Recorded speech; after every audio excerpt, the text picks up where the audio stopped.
Hi friends, welcome back to my channel. In today's video, we'll talk about scholarships available for international students in China, and if you're ready, let's go. Number 1, Chinese government scholarship, the most prestigious scholarship of China for undergraduate, master's and PhD students. There are 3 types of it. Type A covers medical insurance, tuition fees, accommodation fees, and can give up to 3,500 of monthly allowance for personal expenses. Type B covers the same, but it doesn't give you allowance for personal expenses, while Type C is just a partial scholarship.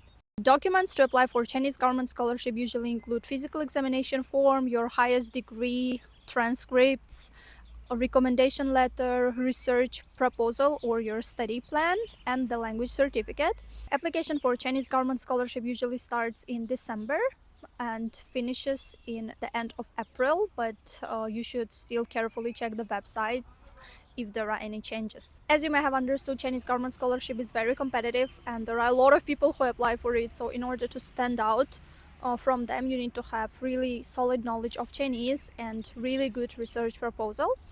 But believe me, Chinese government scholarship is definitely worth it because students in China are not generally allowed to work. But if you win Chinese government scholarship, you will receive this monthly stipend which will cover all your living expenses, and it's pretty comfortable. Number 2, One Belt One Road scholarship is the initiative of Chinese government to develop the bonds between countries in Asia, Europe and Africa. The scholarship is for students of undergraduate, master's and PhD degrees. The scholarship usually covers tuition fees and accommodation fees. It's like for bachelor's degrees, you are given 20,000 yuan for 1 year. For master students, you are given 25,000, and for PhD students, the amount is 30,000 yuan. The most important thing about One Belt One Road scholarship is that it depends on students' academic performance. If you fail your subject or if your behavior is bad, then you are going to lose your scholarship. The scholarship is reviewed each semester.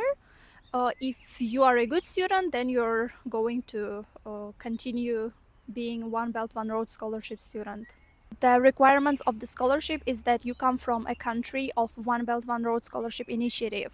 You should check if your country is in that list. If it's not, then you cannot apply. Then you should have recommendation letter, research proposal, study plan, physical examination form, like the same as for Chinese government scholarship. The only difference is that for One Belt One Road scholarship, you can apply with the knowledge of only English. If you have IELTS or TOEFL and your Chinese language skills are poor, you may still win this scholarship, and I think it's quite good. I personally study on Belt and Road scholarship, and it's quite fun. Coming to deadlines, they are all different in each university, but the application usually starts in March and lasts till May. Number 3, Chinese provincial government scholarships. These are the scholarships provided by local governments such as Beijing, Chongqing, Shanghai, and some others. This scholarship is also for undergraduate, master's, and PhD students. First, you should choose the university and see if the university you have chosen actually admits students for Chinese provincial government scholarship. Each university has a quota of grants by type of course. The same way as Belt and Road Scholarship, this scholarship is renewed if you prove that you are an excellent student. It has 2 types, type A for master's and PhD students, which covers insurance, tuition, accommodation, and gives monthly allowance, while type B is for undergraduate students, which covers tuition and accommodation. You can study both in Chinese and English language. My friend has won Chongqing Municipal Government Scholarship, and she has said that there is specific amount that covers your tuition, and if there is some extra amount left, you can receive it as your monthly allowance. It's not going to be as huge as master or PhD students, but it's still quite good. Number 4, Confucius Institute Scholarship, that is offered to all the students who are eager to study Chinese related majors like Chinese literature, Chinese language, Chinese history, and all that stuff. Students will receive the monthly stipend between 2,500 and 3,000 yuan in addition to a comprehensive scholarship package.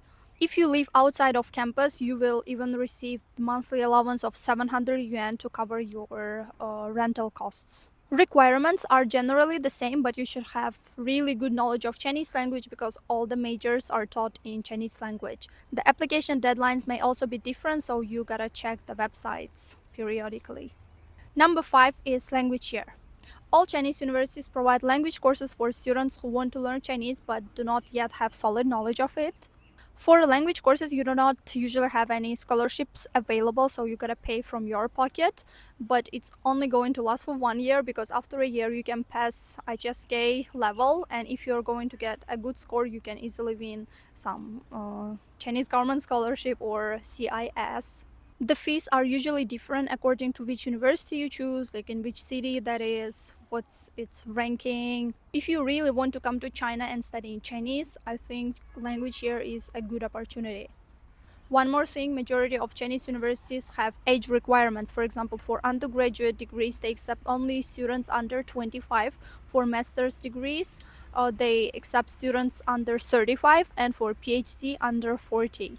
Please check the description of the video. I'm going to leave the links to websites where you can find the university you want to apply to and the links where you can actually start your application. If you have any questions or anything, you can leave down in the comments. I'll be happy to read them all and help as much as I can. I hope you enjoyed the video and see you in the next video. Bye bye.